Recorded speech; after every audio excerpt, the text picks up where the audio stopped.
So here's the thing.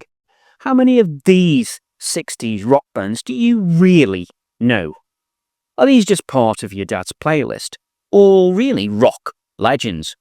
You've heard their songs, you've seen the posters, but do these bands still matter? Or are they just musical fossils? Let's find out. So, emerging from the vibrant German rock scene in 1966, Birth Control were a band that dared to defy conventions. Their provocative name wasn't just for shock value.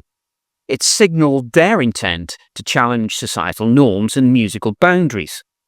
Their 1972 album, Hoodoo Man, stands as a testament to their innovative spirit, blending elements of progressive rock, hard rock and jazz fusion. Tracks like Gamma Ray showcase their ability to craft complex compositions with intricate time signatures and dynamic shifts, all whilst maintaining a cohesive and compelling sound. Though they didn't achieve widespread commercial success, Birth Control's influence can be traced in the works of later European progressive and heavy metal bands, marking them as pioneers in their own right.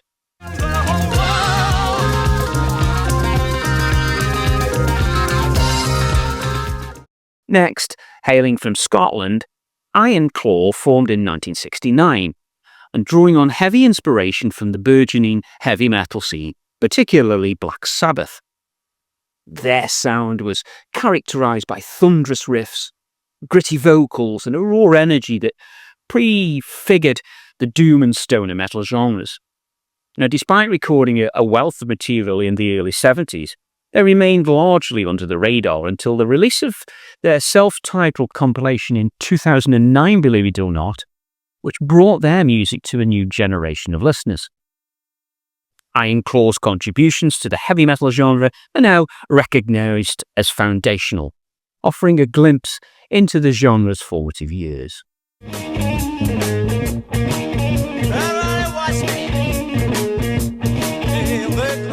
Now, the Groundhogs, led by virtuosi Tony McPhee, began as a traditional blues band, but quickly evolved into something far more experimental. Their 1970 album Thank Christ for the Band marked a departure from pure blues, incorporating elements of psychedelic rock and social commentary. McPhee's guitar work was both innovative and emotive, pushing the boundaries of the genre and influencing really a host of future musicians. Now, the Groundhogs' willingness to experiment and evolve set them apart from contemporaries, cementing their place in rock history. Well, they call me an ex-city man. I don't believe I am. Now, the interestingly named It's a Beautiful Day formed in San Francisco in 1967, and they brought a unique blend of classical, folk and psychedelic influences to the rock scene. These were led by violinist David LaFlamme. The band's self-titled debut features the hauntingly beautiful track White Bird. White bird in a golden cage, which became an anthem of the era.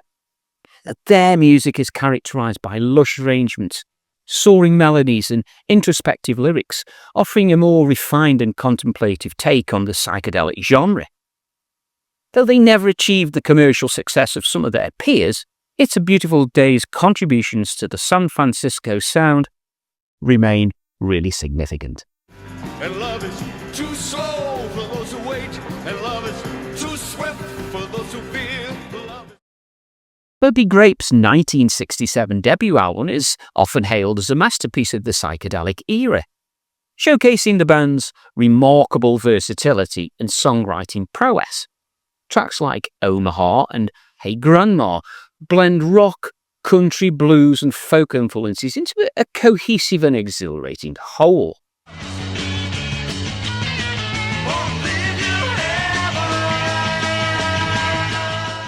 But despite their immense talent, the band were plagued by management missteps and internal conflicts, which these hindered their commercial success. But nevertheless, Moby Grape's music endured, influencing countless artists and earning them a devoted cult following. That's the fool. Yeah, and I thought I had it bad. The Velvet Underground formed in New York City in 1964, and these were true pioneers of avant-garde rock. Their collaboration with artist Andy Warhol and singer Nico resulted in the groundbreaking album The Velvet Underground and Nico, which, though initially a commercial failure, has since really been recognised as one of the most influential bands in rock history. The band's exploration of taboo subjects, experimental soundscapes, and minimalist aesthetics really challenged the conventions of the time and paved the way for numerous genres, including punk, alternative, and indie rock. Their legacy is a testament to the power of artistic innovation and authenticity.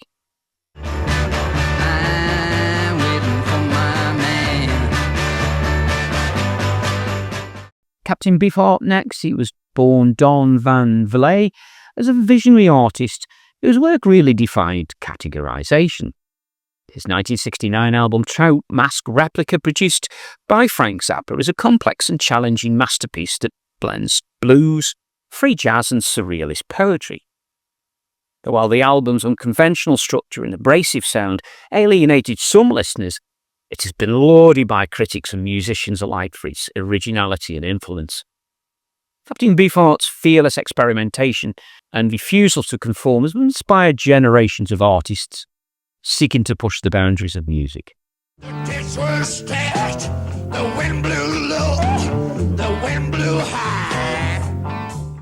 Kaleidoscope, formed in Los Angeles in 1966, were a band ahead of its time, fusing Middle Eastern country, folk and psychedelic influences into a unique and eclectic sound. Now, their debut album, Side Trips, showcases the diverse musical palette and features the talents of the multi-instrumentalist David Lindley. Though they never achieved mainstream success, Kaleidoscope's innovative approach to the music has earned them a place in the annals of psychedelic rock history, and have certainly influenced artists across so many various genres.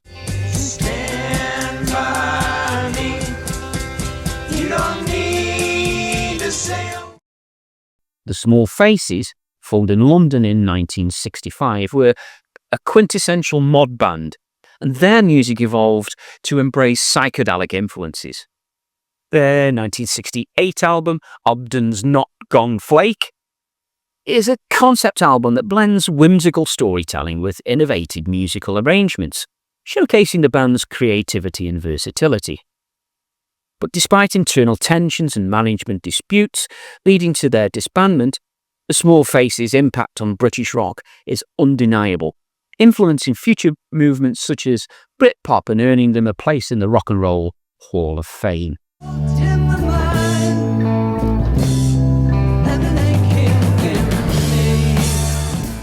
We end this time with MC5, this is short for Motor City 5, and emerged from Detroit in the late 1960s with a raw and aggressive sound that laid the groundwork for punk rock. Their '69 debut album, Kick Out the Jams, captured the band's explosive energy and revolutionary spirit, and featuring politically charged lyrics and unrelated instrumentation. Though their time in the spotlight was brief, MC5's influence has been profound, and it's inspired countless punk and hard rock bands, and solidifying their status as trailblazers in the genre. I said the Motor City's burning, baby. So how many of these bands did you know? Perhaps a few, maybe all, or just one. But regardless, exploring these artists reveals the rich tapestry of 1960s rock beyond mainstream.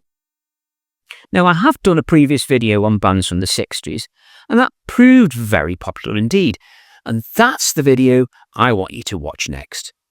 I'll see you over there.